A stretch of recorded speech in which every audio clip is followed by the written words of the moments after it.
Social media feels like a tool we use. A few taps to catch up with friends, a quick scroll to relax, a short video before bed. Harmless, familiar, normal. But somewhere along the way, the tool quietly became the one using us. Not through force, not through a conspiracy, through math, patient, invisible math, optimized for one thing only: keeping your attention for as long as possible. No alarms, no warnings, just small, quiet adjustments that slowly rewired how you think, react, and scroll. So how did social media algorithms quietly take control of our attention? And more importantly, how do we take it back? Let's start at the beginning. Let's start in 2004.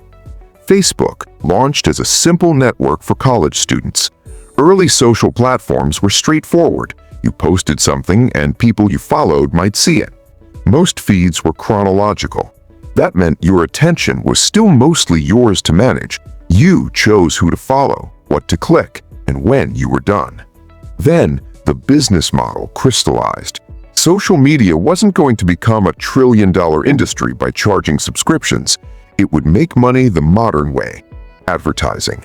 And ads don't sell well unless you can promise something extremely valuable: time on screen.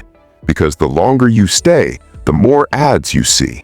And the more the platform learns about you, the more expensive those ads become. So the competition wasn't just for users anymore. It was for attention. And once attention became the product, the algorithm became the factory. 2006, the feed stops being a list and becomes a machine. In 2006, Facebook launched the news feed, an endless stream of updates. It was convenient, it was addictive, and it was a turning point. Because once you have a feed, you can sort it. And once you can sort it, you can optimize it. At first, the pitch sounded reasonable. Show you the most relevant posts, hide the boring stuff, put your favorite people first. But here's the catch.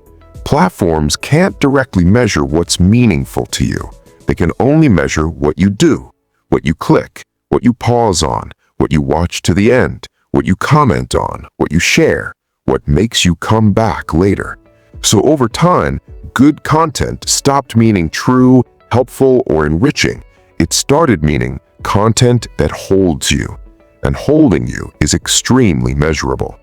The algorithm's secret weapon: experimentation at massive scale. Every time you open an app, you think you're seeing the feed, but you're often seeing the result of constant testing. Different headlines, different thumbnails, different video length, different post order, different notification timing. Millions of tiny experiments running all day, every day. And the winners survive. Not because they're best for your mental health, because they're best for retention. This is how control happens quietly, not through one dramatic change, but through 1,000 subtle optimizations that gently push your behavior in predictable directions. Then platforms removed the stopping points.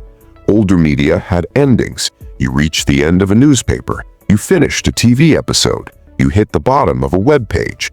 There were natural moments where your brain could step back and ask, "Am I done?" Social media started deleting those moments. Infinite scroll means the content never runs out. Autoplay means you don't choose the next video. Notifications mean the app can call you back anytime. Each feature has the same job: reduce friction. Because friction is where you regain control. Friction is that split second where you might close the app, so the system learned to design around it. The emotional upgrade: content that hijacks attention. Once platforms got good at measuring engagement, they discovered something even more powerful. Human attention isn't neutral. We don't engage equally with all emotions. We engage more with outrage, fear, shock, controversy, urgency, and status competition. And the algorithm doesn't want these emotions in a human sense. It's not evil, it doesn't feel anything, but it is relentlessly responsive to incentives. If outrage keeps you commenting, it gets boosted. If fear keeps you watching, it gets boosted. If drama keeps you sharing, it gets boosted.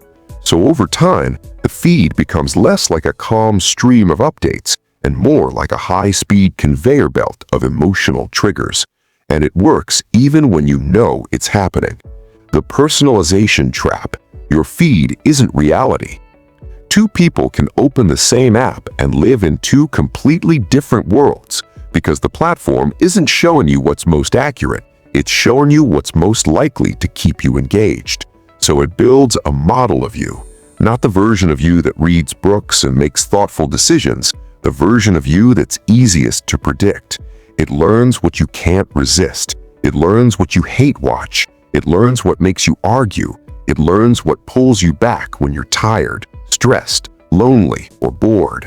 And then it feeds you more of it, efficiently, endlessly, quietly. So attention stops being something you direct and becomes something extracted. A new kind of power, shaping culture without speaking. In the past, a newspaper editor decided what made the front page, but now ranking systems decide what millions of people see first. But unlike editors, algorithms don't explain themselves. They don't publish a clear set of principles. They don't show their reasoning. They rarely reveal what they suppress. They just produce outcomes, and everyone adapts to those outcomes. Creators chase what gets recommended. Brands chase what goes viral. Politicians chase what triggers engagement. Regular people start shaping their opinions around what the feed repeatedly reinforces, because the algorithm doesn't just influence what you see, it influences what gets rewarded. And what gets rewarded is what gets made. That's how a feed stops reflecting culture and starts bending it. The cost: attention, identity, and time. When your attention is constantly fragmented, deep focus gets harder. When your social world is constantly quantified, likes, views, shares, self-worth starts to tilt towards performance. And when information is ranked by engagement, truth has to fight entertainment on uneven ground. And when your rest time is filled with algorithmic content, your brain rarely gets silence. This doesn't mean social media is all bad. It means it's powerful.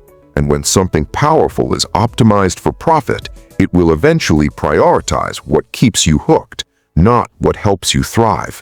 So what can we do? The point isn't to quit the internet. The point is to take back leverage.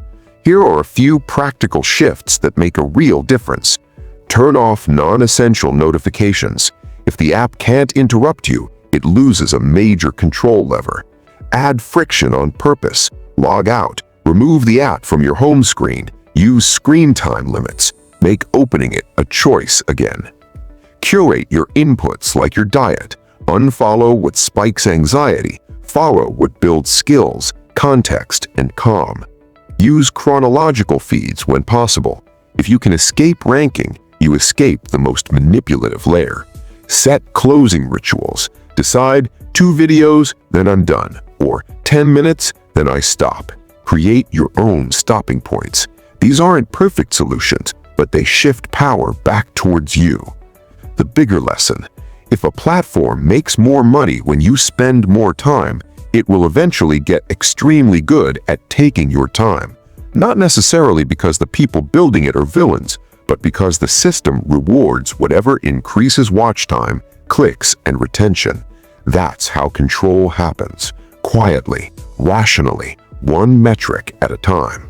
And the first step to resisting it is noticing it.